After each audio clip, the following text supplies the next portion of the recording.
Baik Bapak Ibu. Ya, Bapak Ibu. Ya, Bapak Ibu ini kasih Tuhan. Hari ini kita sama-sama mau belajar kebenaran firman Tuhan. Mari siapkan supaya setiap kita benar-benar bisa menangkap kebenaran firman Tuhan dan menghidupi firman Tuhan di dalam kehidupan kita. Haleluya. Hari ini Bapak Ibu kasih Tuhan, minggu pertama kita bersyukur kita boleh sudah di bulan Juli, sudah kasih Tuhan. Nggak terasa ya, sudah melewati setengah tahun ya. Perjalanan di tahun ini luar biasa. Ya, semuanya karena Tuhan.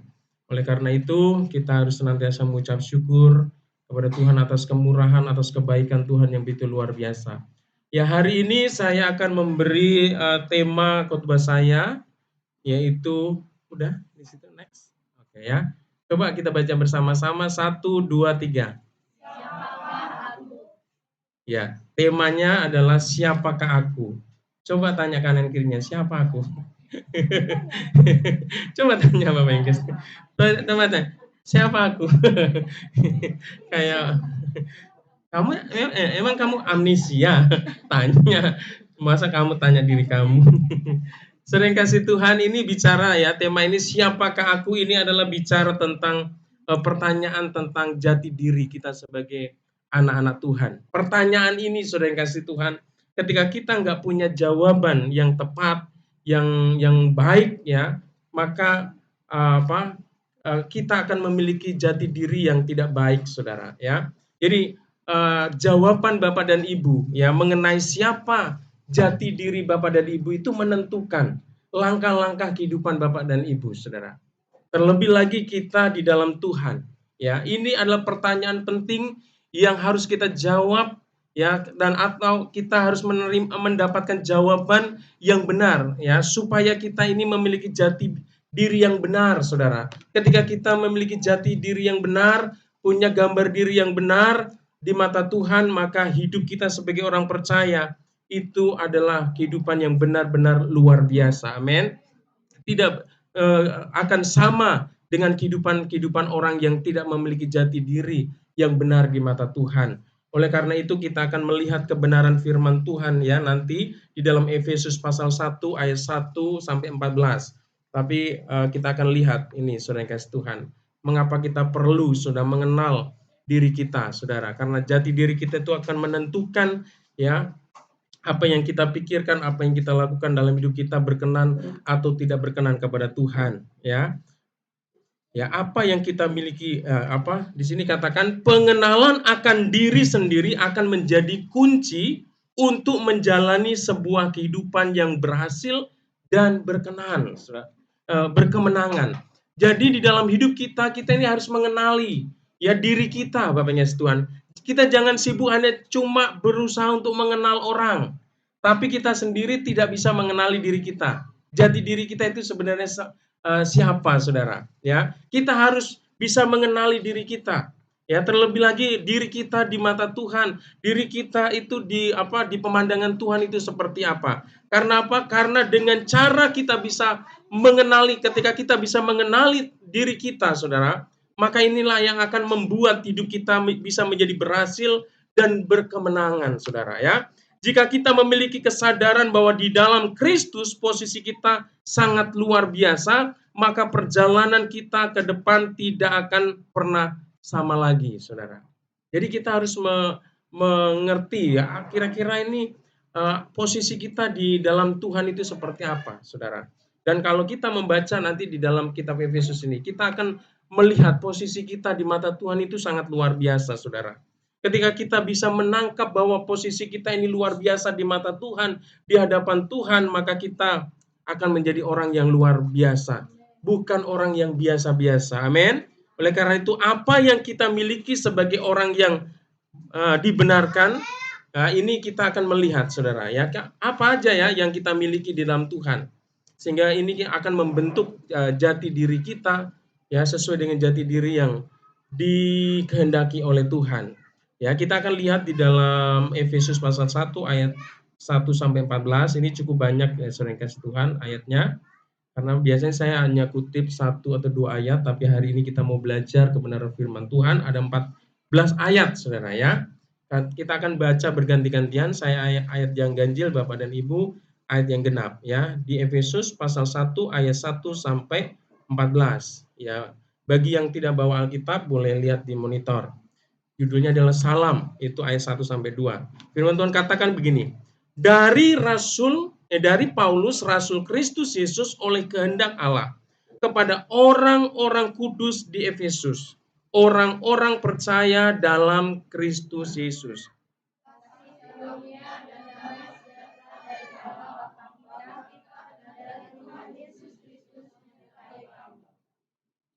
Ya, ini ayat 3 sampai 14 itu judulnya adalah kekayaan orang-orang yang terpilih ya. Nanti Bapak dan Ibu coba ketika membaca dan menyimak firman Tuhan ini tolong disimak baik-baik. Kira-kira kekayaan Bapak dan Ibu sebagai orang percaya itu apa aja di dalam Tuhan ya. Oke, ayat 3 firman Tuhan katakan, terpujilah Allah dan Bapa Tuhan kita Yesus Kristus yang dalam Kristus telah mengaruniakan kepada kita segala berkat rohani di dalam sorga. Sebab di dalam Dia Allah telah memilih kita sebelum dunia dijadikan, supaya kita kudus dan tak cacat di hadapan-Nya.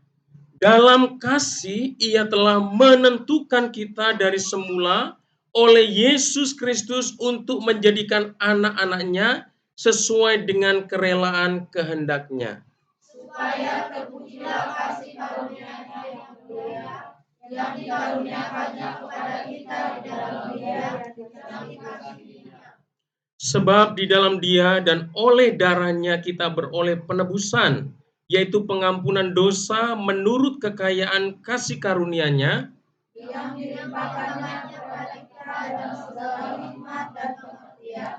Sebab Ia telah menyatakan rahasia kehendak-Nya kepada kita sesuai dengan rencana kerelaannya, yaitu rencana kerelaan yang dari semula telah ditetapkannya di dalam Kristus. Sebagai persiapan kegenapan waktu untuk mempersatukan di dalam Kristus sebagai kepala segala sesuatu, baik yang di surga maupun yang di bumi. Aku katakan di dalam Kristus, karena di dalam Dialah kami mendapat bagian yang dijanjikan. Kami yang dari semula ditentukan untuk menerima bagian itu sesuai dengan maksud Allah yang di dalam segala sesuatu bekerja menurut keputusan kehendak-Nya, supaya kami yang sebelumnya telah menaruh harapan kepada Kristus boleh menjadi puji-pujian bagi kemuliaan.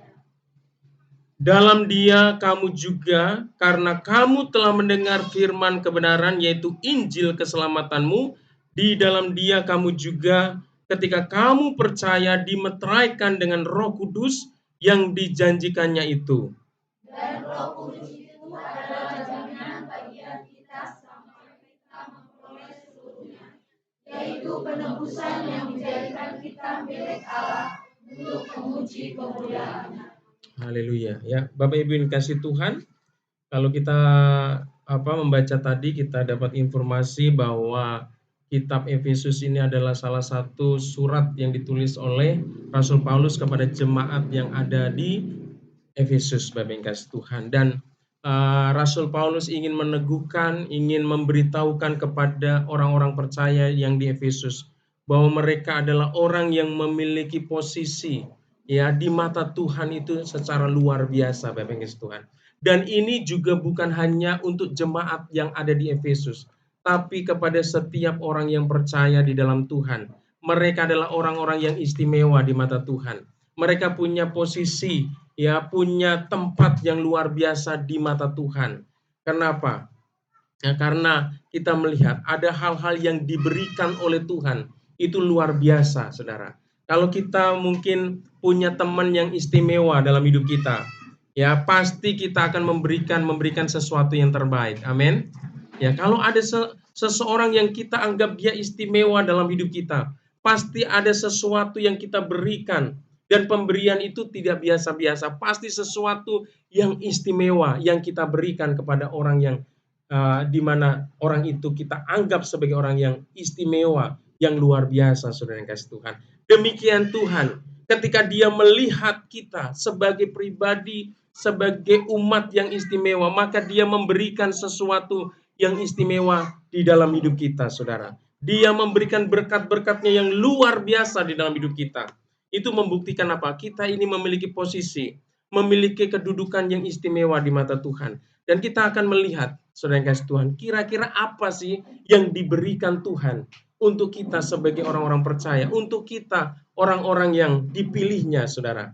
Kita dikatakan dipilih sebelum dunia dijadikan. Bagaimana mungkin, saudara, kita bisa menyelami dan memahami pemikiran Tuhan bahwa kita hari ini, yang ada sebagaimana kita ada hari ini, engkau sudah dipilih oleh Tuhan sebelum engkau ada. Bahkan sebelum dunia dijadikan, engkau sudah dipilih oleh Tuhan. Itu luar biasa, saudara. Ya, itu sebuah anugerah yang luar biasa. Itu adalah sebuah kebenaran yang sangat luar biasa yang harus kita mengerti, yang harus kita terima dengan iman di dalam kehidupan kita. Kita itu istimewa.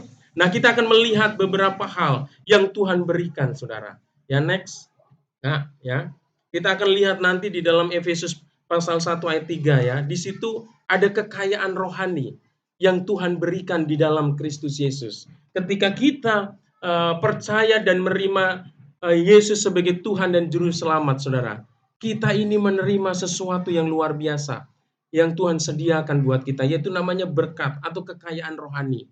Ya, dikatakan segala berkat rohani adalah hal yang menjadi bagian kita sebagai orang-orang percaya yang dipilih oleh Bapa Surgawi. Itu berarti dalam Kristus kita adalah orang-orang yang kaya akan segala berkat surgawi. Kita lihat dulu, baca dulu ayatnya. Ya, next Kak, ke bawah. Lihatin ya.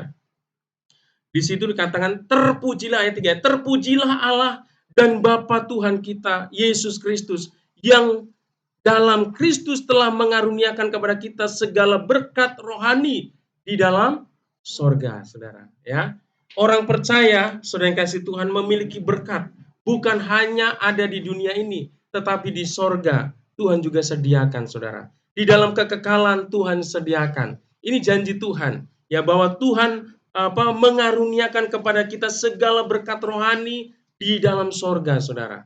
Ya, orang boleh punya deposito yang banyak di dunia ini, di bank ini, saudara.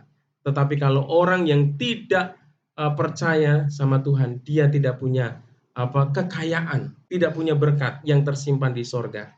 Tetapi karena kita adalah orang-orang yang percaya, yang menerima Yesus sebagai Tuhan dan Juru Selamat, kita punya harta di sorga yang Tuhan sediakan. Amin.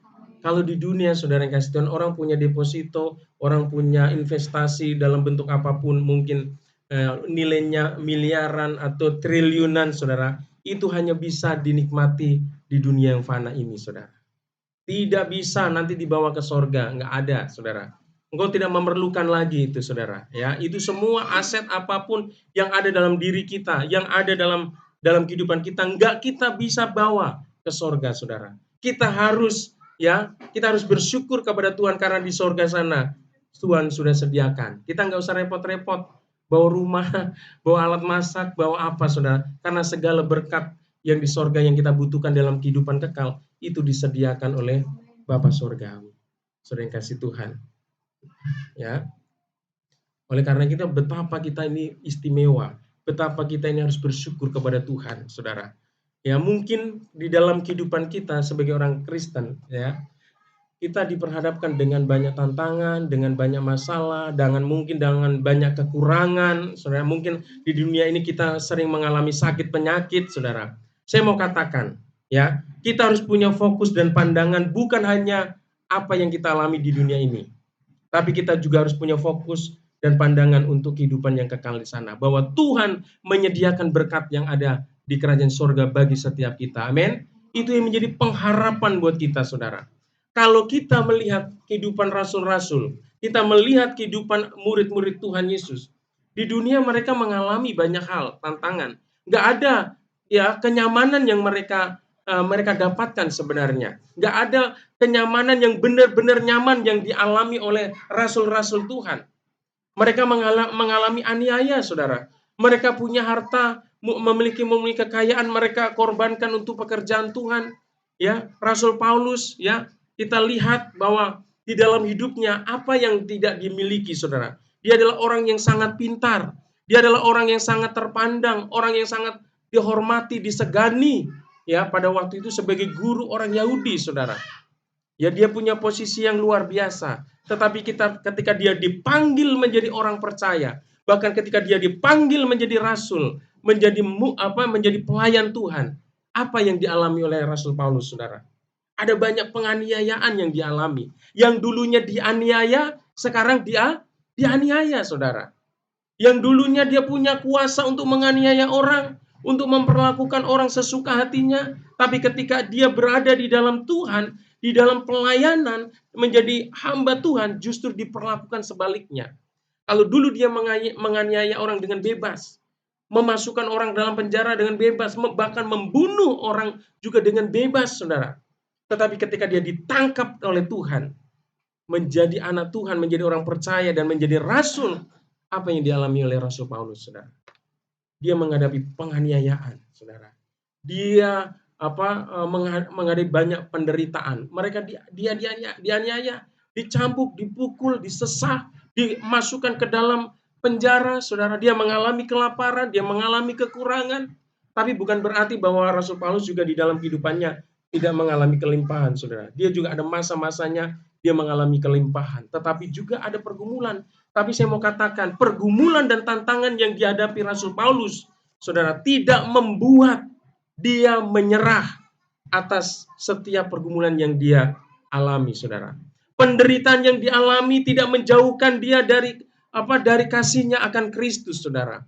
Ya, penderitaan, kesulitan di dalam hidupnya tidak menjadikan dia jauh dari Tuhan, tapi justru dia semakin menggebu-gebu untuk melayani, untuk memberitakan Injil, sehingga ada banyak orang yang melalui kehidupan Rasul Paulus, mereka menerima anugerah keselamatan di dalam Tuhan.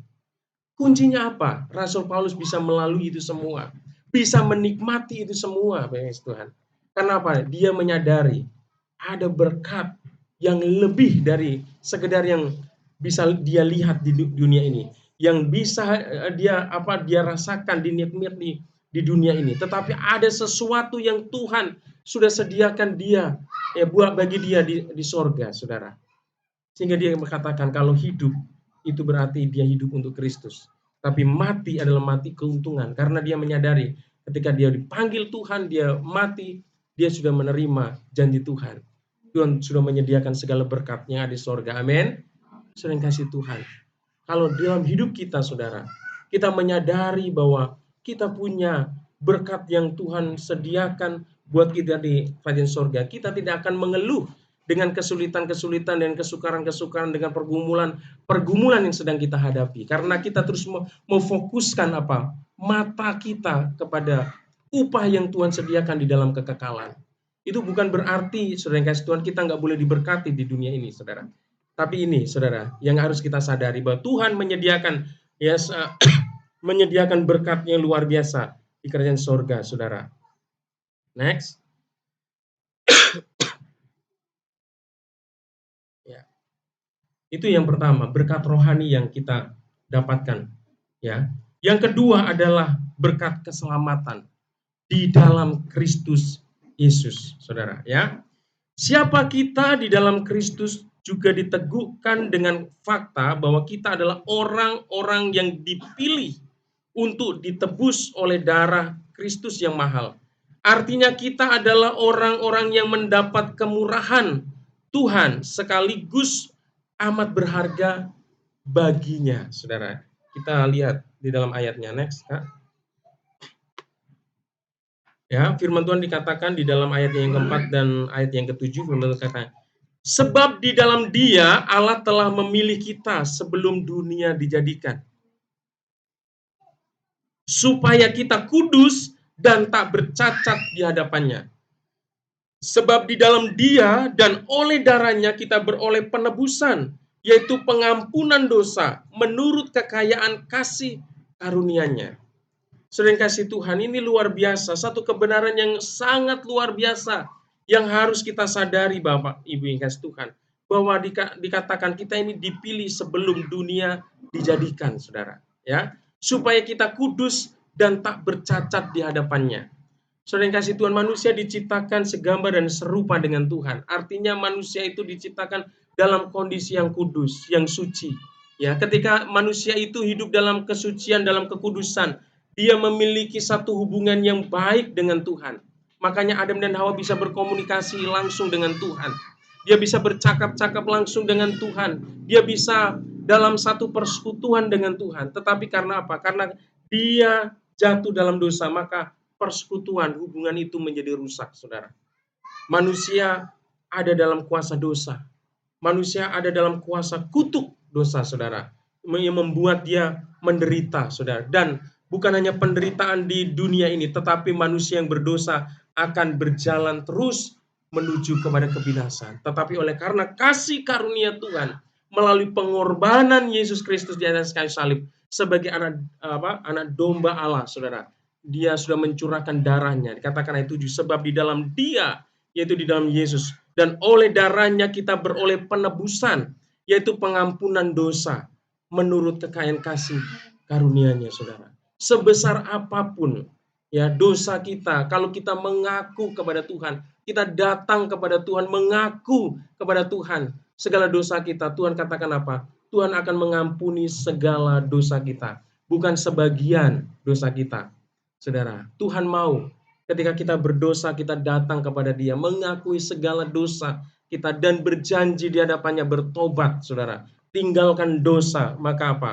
Kita mengalami pengampunan yang daripada Tuhan, yang membawa kita kepada keselamatan, saudara. Ya, saudara yang kasih Tuhan, Tuhan untuk menyelamatkan saya dan saudara itu bukan dengan cara yang mudah, dengan cara yang mahal, saudara. Yaitu dia dengan cara dirinya sendiri, dia menjadi manusia dan merelakan dirinya untuk jadi korban penghapus dosa kita tuh, menggantikan posisi kita yang harusnya kita mendapat murka Allah, tetapi oleh karena kasihnya dia gantikan tempat itu, saudara, bagi kita semua. Jadi saudara yang kasih Tuhan, bukankah kita ini adalah orang yang istimewa di mata Tuhan? Amin, saudara. Jadi kalau kita merasa bahwa diri kita nggak berharga, memandang diri kita merasa hina, saudara, itu bukan pandangan, bukan cara pandang kebenaran firman Tuhan. Apapun keadaanmu saat ini, engkau adalah ciptaan Tuhan yang sungguh berharga di mata Tuhan. Tuhan mengasihi Bapak dan Ibu, saudara, mengasihi kita semua. Jangan pernah kita menganggap diri kita hina, jangan pernah menganggap diri kita nggak berharga, karena Tuhan yang menciptakan kita, Dia memposisikan diri kita itu berharga di mata Tuhan. Bapak Ibu yang kasih Tuhan, ya kalau kita menyadari bahwa diri kita adalah berharga di mata Tuhan, jati diri kita sebagai anak-anak Tuhan adalah orang-orang yang berharga di mata Tuhan, maka kita akan menjadi orang yang selalu bersyukur sama Tuhan. Ya, selalu akan melakukan sesuatu yang baik di dalam hidup ini untuk memuliakan Tuhan, saudara. Ya, next Kak.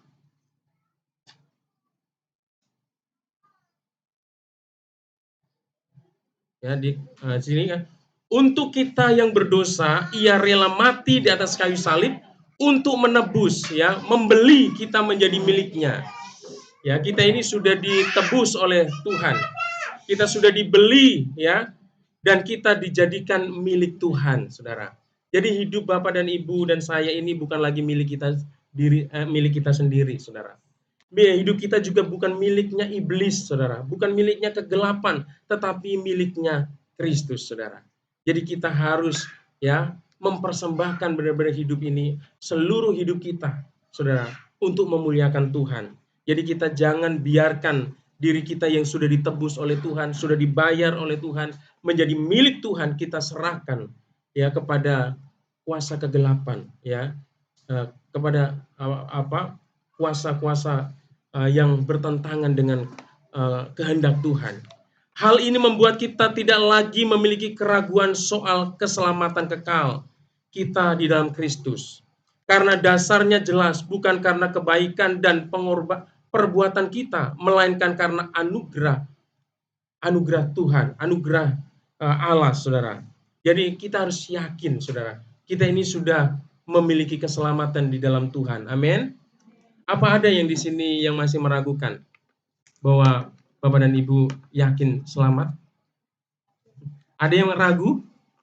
Saudara yang kasih Tuhan, kalau engkau benar-benar sungguh-sungguh dalam Tuhan, menerima Yesus sebagai Tuhan dan Juru Selamatmu di dalam hidupmu, engkau pasti memiliki hidup kekal di dalam Kristus, saudara. Ya, seharusnya tidak ada lagi kebimbangan, keraguan bahwa kehidupan kekal itu sudah menjadi bagian di dalam hidup kita, saudara. Karena apa? Keselamatan kita tidak ditentukan dengan amal perbuatan kita. Ya, kalau kita ya mengandalkan ya masuk surga itu mengandalkan amal perbuatan kita, saudara. Mungkin kita akan menjadi orang yang apa ya, yang ragu ya, tidak punya kepastian. Karena kalau ditimbang mungkin perbuatan kita antara yang baik dan yang jahat mungkin lebih beratnya mana? Halo, kalau kita jujur, yang baik sama yang jahat yang kita lakukan kalau ditimbang berat mana? Baik. Ya, ya nggak ada yang benar ya. Iya. Terima kasih Tuhan. Kalau kita mendasarkan keselamatan kita berdasarkan perbuatan kita, kita pasti tidak memiliki kepastian. Tapi syukur kepada Tuhan. Landasan keselamatan di dalam Tuhan bukan karena perbuatan kita, tapi oleh karena anugerah, oleh karena kasih karunia. Amin. Tapi bukan berarti kalau kita sudah diselamatkan, kita langsung berbuat seenaknya. Kan Alkitab juga mengajarkan kita supaya kita jangan apa? Menyalahgunakan kemerdekaan yang Tuhan berikan, saudara. Jadi kalau kita sudah diselamatkan, kita sudah dimerdekakan, kita harus hidup sebagai orang-orang yang dimerdekakan oleh Tuhan. Jangan lagi diperbudak dengan dosa.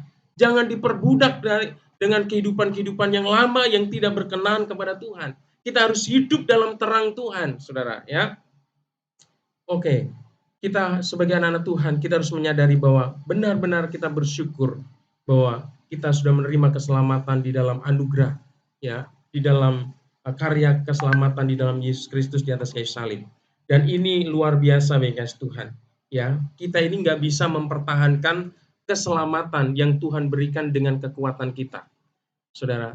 Kita tetap memerlukan penolong dalam hidup kita. Ya, kita memerlukan kuasa yang memampukan kita hidup dalam kehidupan yang merdeka sebagai umat-umat Tuhan yang sudah dimerdekakan dari kuasa kegelapan, dimerdekakan dari dosa, saudara. Oleh karena itu Tuhan memberikan jaminan supaya kita bisa hidup dalam kebenaran, hidup dalam terang Tuhan yang Tuhan inginkan, saudara. Dia memberikan jaminan, saudara ya. Agar keraguan, next. Ya, ya, jaminan di dalam Kristus. Kita punya jaminan, saudara ya. Kita tadi yang pertama kita apa? Memiliki berkat ya, berkat rohani yang tersimpan di sorga. Yang kedua adalah kita juga menerima keselamatan di dalam Tuhan melalui karyanya, punya kepastian. Dan yang ketiga kita harus memiliki jaminan di dalam Tuhan, saudara.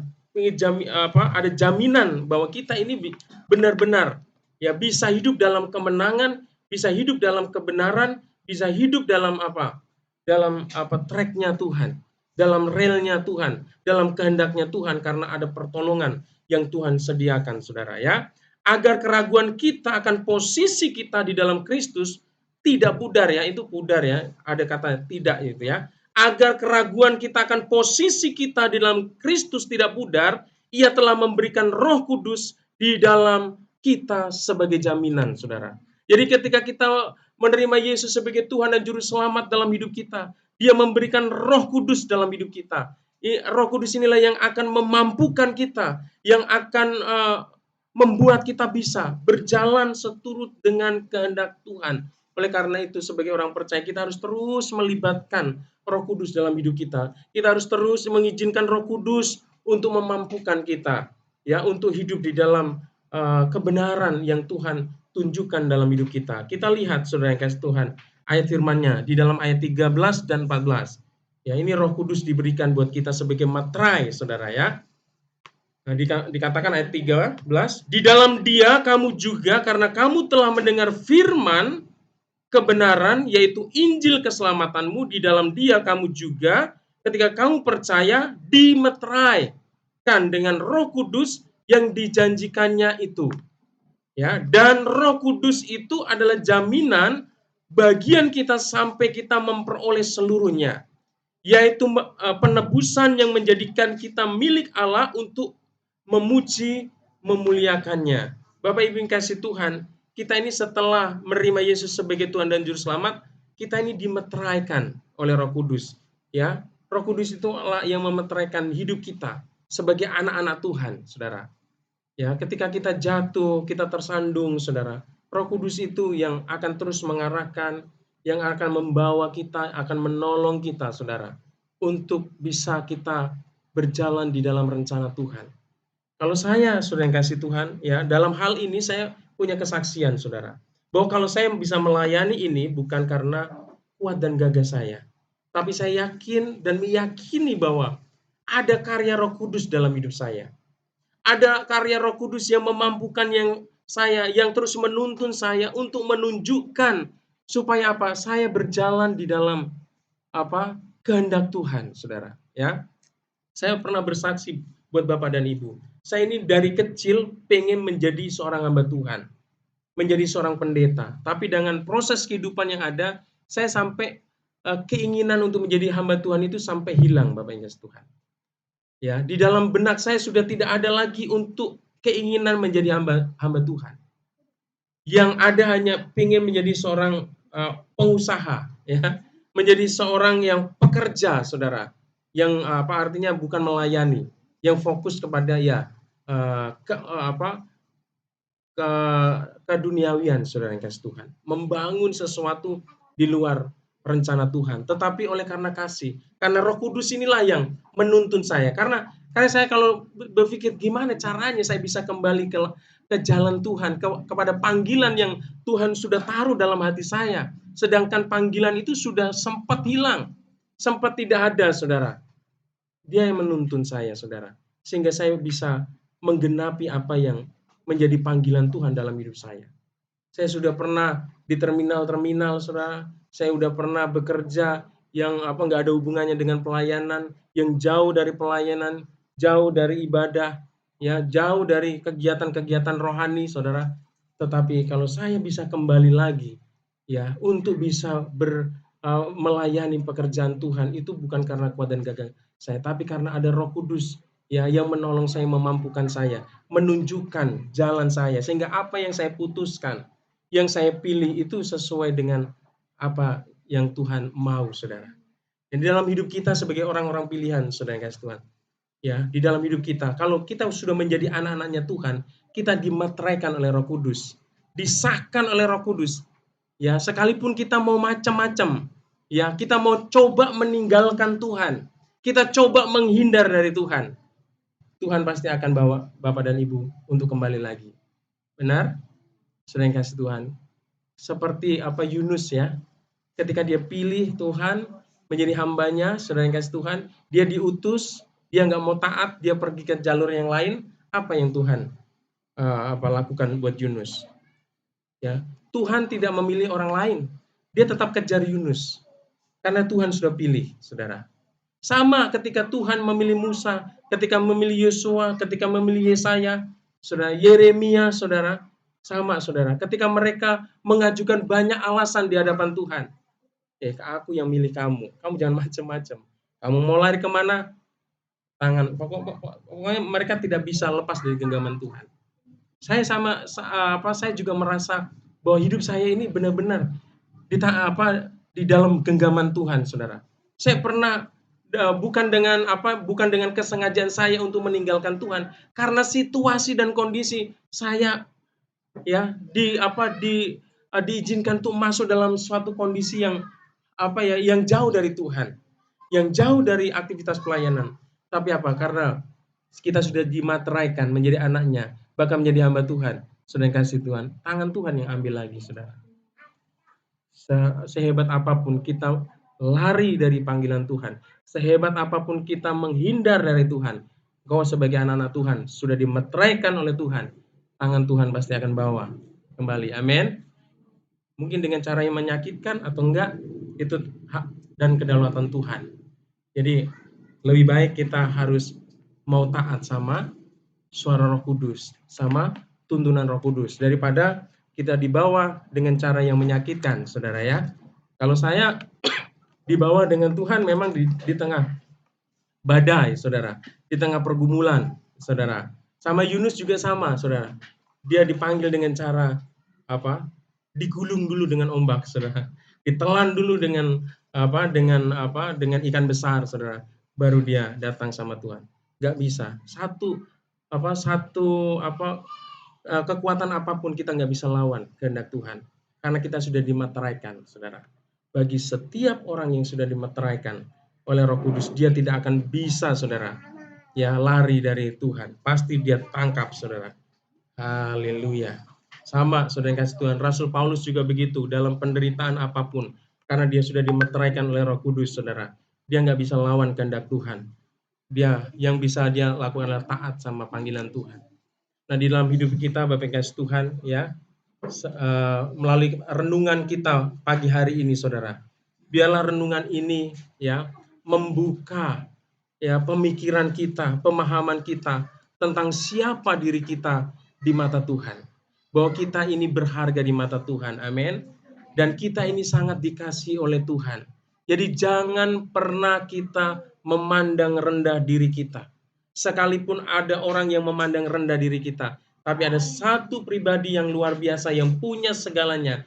Dia bilang engkau berharga di mata Tuhan. Jadi apapun dan sebanyak apapun kata orang terhadap diri kita yang merendahkan, itu tidak akan menggoyahkan jati diri kita. Amin. Kita tetap berharga di mata Tuhan.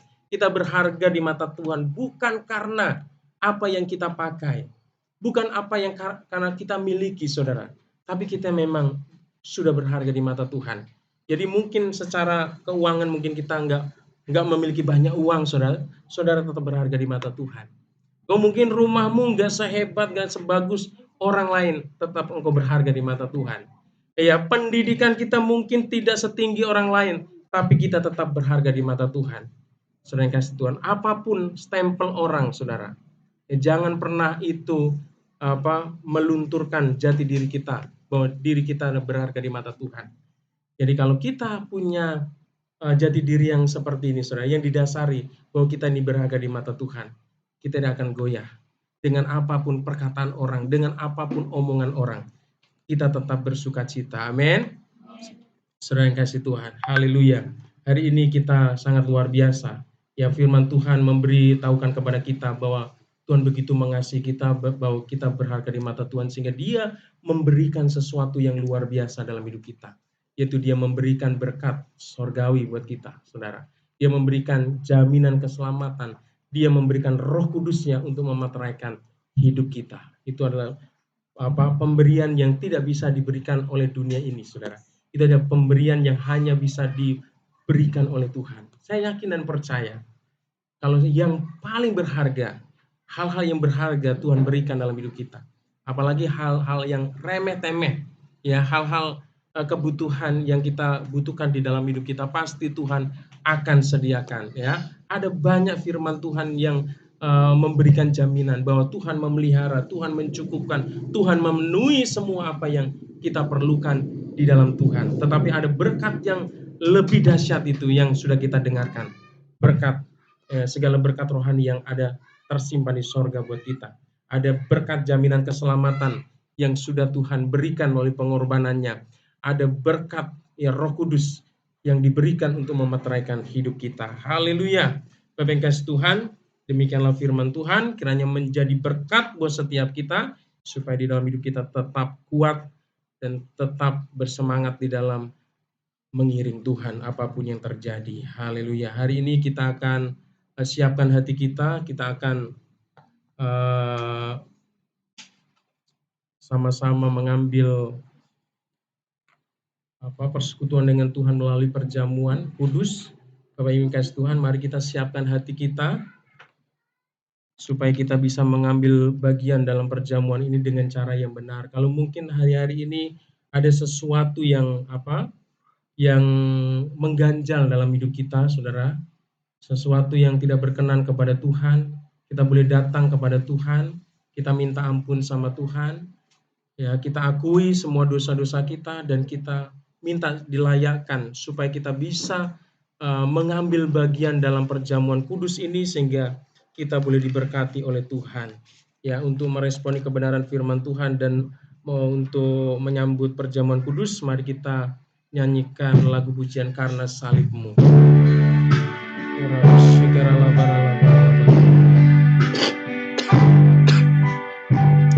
Haleluya, haleluya. Dengan sungguh-sungguh katakan karena salibmu, haleluya. Karena salibmu ku hidup, karena salibmu ku menang. Engkau yang berkuasa, sanggup untuk melakukan mujizatmu di hidupku. Katakan lebih sungguh karena salibmu, karena salibmu ku hidup, karena salibmu ku menang. Engkau yang berkuasa, sanggup untuk melakukan mujizatmu di hidupku. Lebih sungguh lagi karena salibmu, karena salibmu ku hidup, karena salibmu ku menang. Engkau yang berkuasa, sanggup untuk melakukan mujizatmu di hidupku. Untuk melakukan mujizatmu di hidupku. Untuk melakukan mujizatmu di hidupku. Haleluya. Mari kita sembah Tuhan, kita tinggikan namanya, kita bersyukur untuk kebaikannya. Haleluya. Terima kasih Bapa, Engkau baik, Engkau sangat baik Tuhan. Haleluya, haleluya. Terima kasih yang terbaik, Engkau sangat baik Yesus.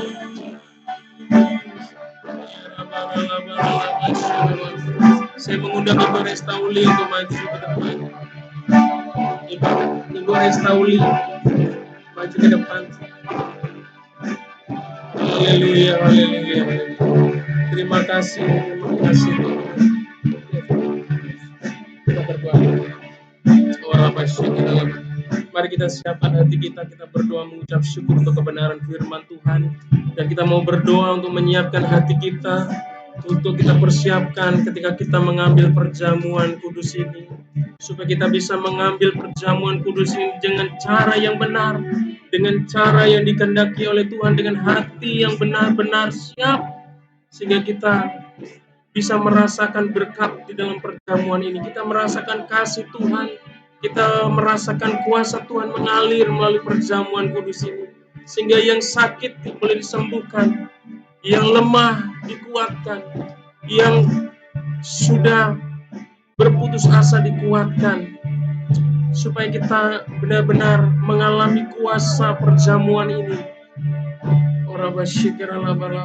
Terima kasih Tuhan, untuk siang hari ini kami bersyukur untuk kebenaran firman-Mu yang sangat luar biasa, bahwa kami begitu luar biasa di mata Tuhan, kami begitu berharga di mata Tuhan, sehingga Engkau memberikan hal-hal yang luar biasa di dalam hidup kami sebagai orang percaya, yang tidak bisa diberikan oleh dunia ini Tuhan. Engkau menyediakan segala berkat rohani di sorga Tuhan. Engkau memberikan jaminan kekal, keselamatan kekal buat kami melalui karyamu di atas kayu salib, pengorbananmu di atas kayu salib, melalui darahmu, melalui tubuhmu yang terkoyak-koyak bagi kehidupan kami Tuhan. Terima kasih Tuhan, kami juga bersyukur untuk Roh Kudus yang Tuhan berikan dalam hidup kami, yang memeteraikan kami sebagai anak-anak-Mu Tuhan, yang memeteraikan kami sebagai anak-anak-Mu yang berhak untuk menerima setiap janji-Mu Tuhan bagi kehidupan kami Tuhan. Seringkali kami gagal, seringkali kami jatuh Tuhan, tetapi kami bersyukur oleh karena pertolongan Roh Kudus itu Tuhan, kami boleh bangkit kembali, kami boleh bangkit kembali Tuhan.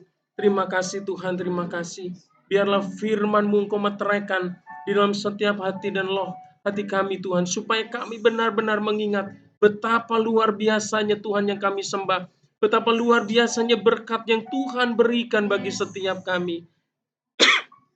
Terima kasih Tuhan, sebentar lagi kami akan melakukan perjamuan kudus Tuhan. Kami tahu Tuhan bahwa perjamuan ini bukan sesuatu yang biasa Tuhan, tapi perjamuan kudus ini mengingatkan akan kasih-Mu yang begitu luar biasa. Engkau telah mengorbankan diri-Mu Tuhan di atas kayu salib Tuhan. Engkau telah mencurahkan darah-Mu yang mahal itu Tuhan, untuk menebus, untuk menyucikan dosa kami Tuhan. Darah-Mu yang mengalir itu menyucikan seluruh dosa kami Tuhan. Bahkan juga roti ini melambangkan tubuh-Mu yang terpecah-pecah Tuhan, yang tercabik-cabik Tuhan, yang menerima banyak aniaya Tuhan karena dosa kami Tuhan. Kami bersyukur. Oleh karena itu ketika kami mengambil bagian dalam perjamuan ini, kami rindu Tuhan, benar-benar kami mengalami kasih Tuhan yang luar biasa di dalam hidup kami. Sehingga kasih-Mu itu Tuhan yang mengubahkan seluruh kehidupan kami. Supaya kasih-Mu itu Tuhan yang mengubahkan tujuan-tujuan dalam hidup kami yang tidak selaras dengan kehendak-Mu, diubahkan menjadi tujuan yang selaras dengan kehendak-Mu Tuhan. Terima kasih Bapa, terima kasih. Ampuni kami Tuhan kalau sepanjang bulan ini ada hal-hal yang tidak berkenan di hadapan Tuhan. Melalui perkataan, melalui perbuatan kami Tuhan, yang menyakiti hati Tuhan, Tuhan ampuni kami Tuhan. Kuduskan dan layakkan kami. Kami rindu menerima berkat kuasa-Mu Tuhan melalui perjamuan kudus ini. Layakkan kami Tuhan, layakkan kami. Urapi hamba-Mu, urapi Bu Restauli yang mengambil bagian dalam pelayanan perjamuan ini. Tuhan kuduskan kami, layakkan kami untuk melayani dalam perjamuan kudus ini. Terima kasih Tuhan, terima kasih. Kami siap untuk menerima perjamuan kudus ini dengan hati yang limpah dengan ucapan syukur. Haleluya, haleluya, amin.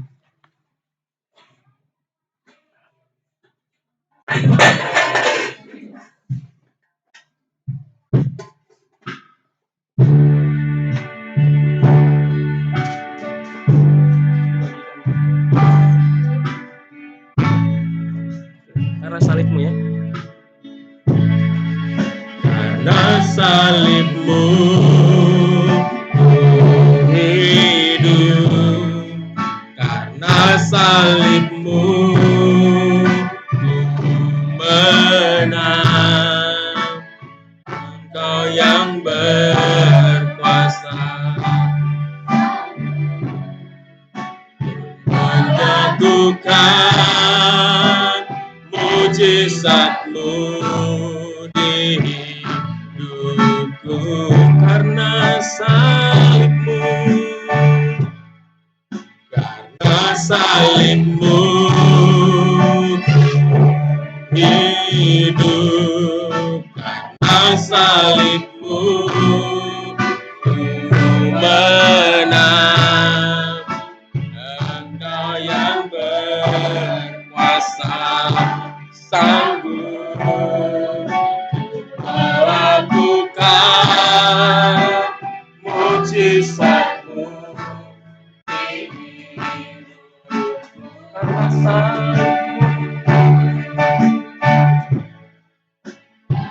salib-Mu ku hidup, karena salib-Mu ku menang. Engkau yang berkuasa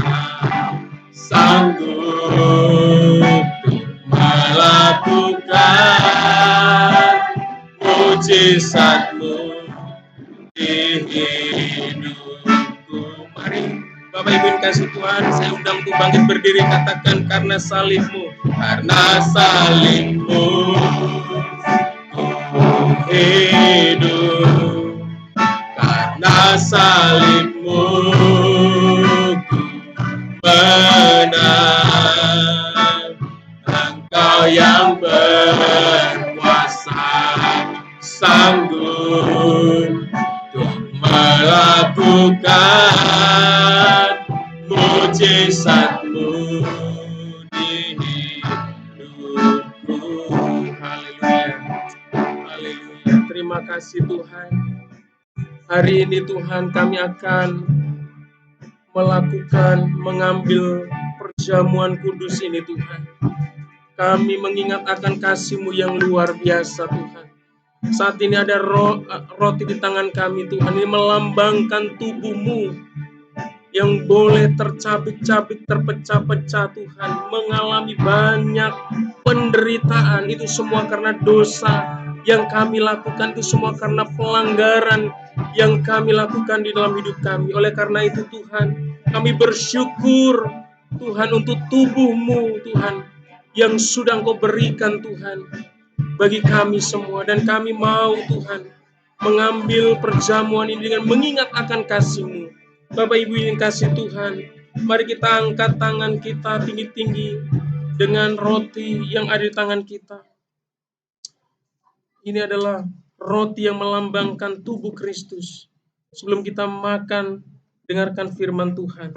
Sebab apa yang telah aku teruskan kepadamu, telah aku terima dari Tuhan, yaitu bahwa Tuhan Yesus pada malam waktu ia diserahkan, mengambil roti, dan sesudah itu ia mengucap syukur atasnya, ia memecah-mecahkannya dan berkata, inilah tubuhku yang diserahkan bagi kamu.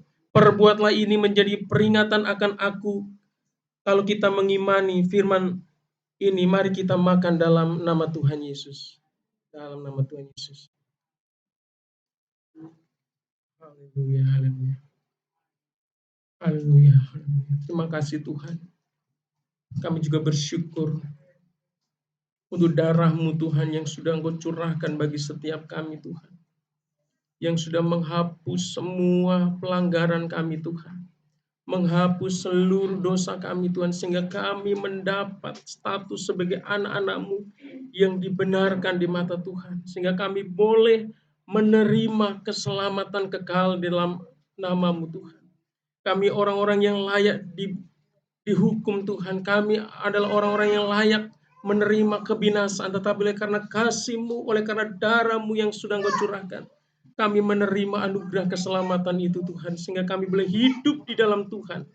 Bahkan kami menerima janji hidup kekal di dalam sorga. Bapak Ibu yang kasih Tuhan, mari kita angkat tinggi-tinggi cawan yang berisi anggur ini melambangkan darah Kristus. Dan sebelum kita minum, dengarkan firman Tuhan. Demikian juga ia mengambil cawan sesudah makan, lalu berkata, cawan ini adalah perjanjian baru yang dimeteraikan oleh darahku. Perbuatlah ini setiap kali kamu meminumnya, menjadi peringatan akan aku. Sebab setiap kali kamu makan roti ini, setiap kali kamu minum anggur ini, dan minum cawan ini, kamu memberitakan kematian Tuhan sampai ia datang. Kalau kita mengimani firman Tuhan ini, mari kita makan dalam nama Tuhan Yesus. Haleluya. Haleluya. Mari kita mengucap syukur dan menyembah. Kita berterima kasih untuk karya Tuhan yang luar biasa. Mari kita naikkan syukur kita, naikkan ucapan terima kasih kita di hadapan Tuhan. Terima kasih Tuhan, terima kasih. Terima kasih Tuhan, terima kasih. Kami bersyukur Tuhan. Kami bersyukur. Engkau baik, Engkau baik, Engkau baik. Terima kasih Yesusku, terima kasih Yesusku. Puji syukur hanya bagi Tuhanku. Terima kasih Yesusku, terima kasih Yesusku. Puji syukur hanya bagi Tuhanku. Terima kasih, terima kasih Yesusku, terima kasih Yesusku. Puji syukur hanya bagi Tuhanku. Terima kasih Yesusku, terima kasih Yesusku. Puji syukur hanya bagi Tuhanku. Puji syukur hanya bagi Tuhanku. Puji syukur hanya bagi Tuhanku. Terima kasih Tuhan, terima kasih. Kami bersyukur untuk kebenaran firman-Mu. Kami bersyukur untuk tubuh dan darah-Mu Tuhan. Kami yakin dan percaya kami sudah mengalami kuasa Tuhan melalui kebenaran firman-Mu, melalui perjamuan kudus hari ini. Yang sakit disembuhkan, yang lemah dikuatkan. Terima kasih Tuhan, di dalam nama Tuhan Yesus kami sudah berdoa dan mengucap syukur. Sama-sama katakan, amin. Tuhan Yesus memberkati.